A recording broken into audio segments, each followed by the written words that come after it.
सच्चिदानन्दं परमसुखदं केवलं ज्ञानमूर्तिं द्वन्द्वातीतं गगनसदृशं तत्त्वमस्यादिलक्ष्यम् एकं नित्यं विमलविचलं सर्वदि साक्षिभूतं भावातीतं त्रिगुणरहितं सद्गुरुं तं नमामि। अज्ञानतिमिरान्धस्य ज्ञानाञ्जनशलाकया चक्षुरुन्मीलितं येन तस्मै श्रीगुरवे नमः। स्वस्तिः प्रजाभ्यः परिपालयन्तां न्याय्येन मार्गेण गतं महिषा। गोब्राह्मणेभ्यः शुभमस्तु नित्यं लोकाः समस्ताः सुखिनो भवन्तु। समादरणीय दर्शकवृन्द, प्रातःकालीन हार्दिक अभिवादन। हामीहरू यस इमेज च्यानलको शुभ बिहानी कार्यक्रम मार्फत समुपस्थित भइसकेका छौं। यस कार्यक्रम मार्फत शास्त्रका विविध विषयहरूमा चर्चा परिचर्चा गर्दै आइरहेका छौं। यस ब्रह्माण्डमा भएका सम्पूर्ण प्राणीहरूमध्ये मानव सर्वोत्कृष्ट प्राणी हो। यस अर्थमा मानव सर्वोत्कृष्ट प्राणी हो कि मानवले अन्य प्राणीहरूले भन्दा अलग ज्ञान विवेक लिएर यस धरतीमा आएको हुन्छ। तसर्थ त्यो मानवले गर्ने कर्महरू शास्त्रविहित कर्महरू निर्धारित गरिएका छन्। ती कर्महरूलाई विविध तरिकामा विभाजन गरेर शास्त्रमा बताइएको छ। हामीले कर्म गर्नको लागि जब मानवको जुनीमा प्राप्त गरेका छौं, यो जुनीमा हामीले आफ्नो सही कर्म गरेर आफ्नो जीवनलाई सफल बनाउनु पर्दछ।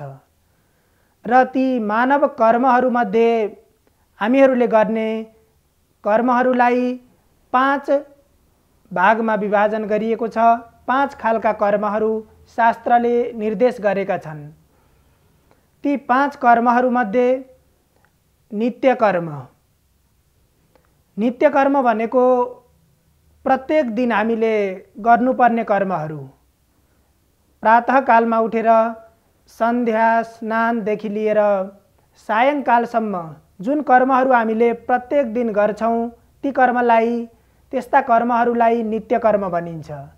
सन्ध्या स्नानं जपो होम स्वाध्यायो देवतार्चनं वैश्वदेवातिथेयञ्च षट्कर्माणि दिने दिने।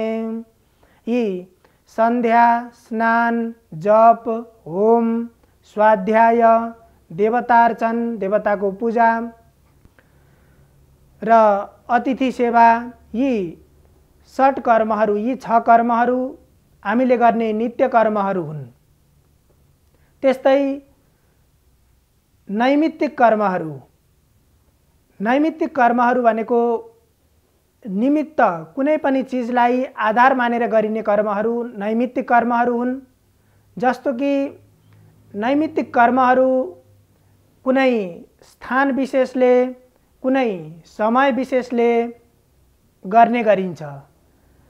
हामीले कुनै तीर्थहरूमा गएको बेलामा गरिने कर्महरू गंगा स्नान तर्पण आदि कर्महरू नैमित्तिक कर्महरू हुन्। त्यस्तै विभिन्न पर्वहरूमा गरिने कर्महरू नैमित्तिक कर्महरू हुन्। विभिन्न संस्कारहरू नैमित्तिक कर्म अन्तर्गत पर्दछन्। जस्तो अन्नप्राशन संस्कार, न्वारन जस्ता हाम्रा यी 16 संस्कारहरू छन्। यी 16 संस्कार अन्तर्गतका कर्महरू नैमित्तिक कर्म अन्तर्गत पर्दछन्। यी नैमित्तिक कर्महरूलाई हामीले सही समय र शास्त्रले निर्देश गरेको विधान अनुरूप गर्नुपर्दछ। र यी कर्महरूले हामीलाई हाम्रो विचारलाई हाम्रा व्यवहारहरूलाई पवित्र बनाउने काम गर्दछन्, जसको फलस्वरूप हाम्रा व्यवहारहरू हाम्रा कर्महरू सफल बन्दछन्। त्यस्तै 3 नम्बरमा काम्य कर्म।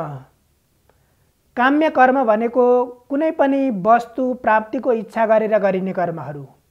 मलाई यो अभिष्ट प्राप्त होस् भन्ने उद्देश्यले विभिन्न कर्महरू गरिन्छ। धेरै हामीले गर्ने कर्महरूमध्ये काम्य कर्म पनि मानिसले फलको इच्छा गरेर गर्ने कर्म अन्तर्गत पर्दछ। जस्तै मोक्ष प्राप्तिको इच्छाले यज्ञ आदि अनुष्ठानहरू गर्नु, स्वर्ग प्राप्ति होस् भनेर पूजाआजा भगवानको दर्शन यज्ञ अनुष्ठान आदि गर्नु र मेरा ग्रहहरू शान्ति हुन् भनेर अनुष्ठान कर्महरू गर्नु, कुनै पनि अभिष्ट प्राप्तिको इच्छा राखेर गरिने कर्महरू काम्य कर्म अन्तर्गत पर्दछन्। र 4 नम्बरमा प्रायश्चित्त कर्म। हामीले जीवनमा आफ्नो कामलाई अगाडि बढाइरहँदा, आफ्नो जीवन व्यवहारलाई सञ्चालन गरिरहँदा जुन कर्महरू गर्दछौँ ती कर्म गर्दा कतै विभिन्न त्रुटिहरू भएका हुन सक्छन्, शास्त्रको विधान अनुरूप नभएका हुन सक्छन्। त्यसरी हामीले कतै गलत गरेका छौँ भने त्यसको प्रायश्चित्त होस् भन्ने उद्देश्यले गरिने कर्महरू प्रायश्चित्त कर्म हुन्।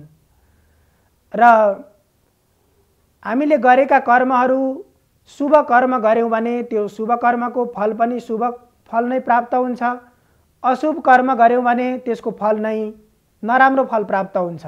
त्यसो भएर हाम्रो दृष्टि जहिले पनि शुभ कर्मतर्फ उन्मुख भएको हुनुपर्छ।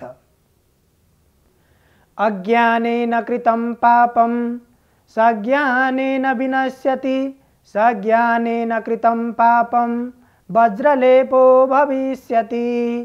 हामीले कुनै पनि कर्महरू गर्दाखेरि यदि यो कार्य गर्नु हुँदैन, यो गर्यो भने गलत हुन्छ, यो शास्त्रले निषेध गरेको कर्म हो भन्ने ज्ञान हुँदाहुँदै पनि यदि त्यस्तो कर्म गरिन्छ भने त्यसको प्रायश्चित्त गर्न बडो कठिन हुन्छ। तर हामीले अज्ञानतावश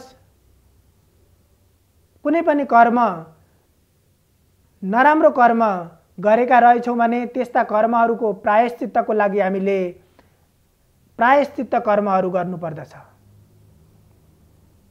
र ती प्रायश्चित्त कर्मले अज्ञानतावश गरिएका हाम्रा दुष्कर्महरू पाप कर्महरूलाई नष्ट गरिदिन्छ र हाम्रो जीवनलाई हाम्रो कर्मलाई पवित्र बनाउने काम गर्छ।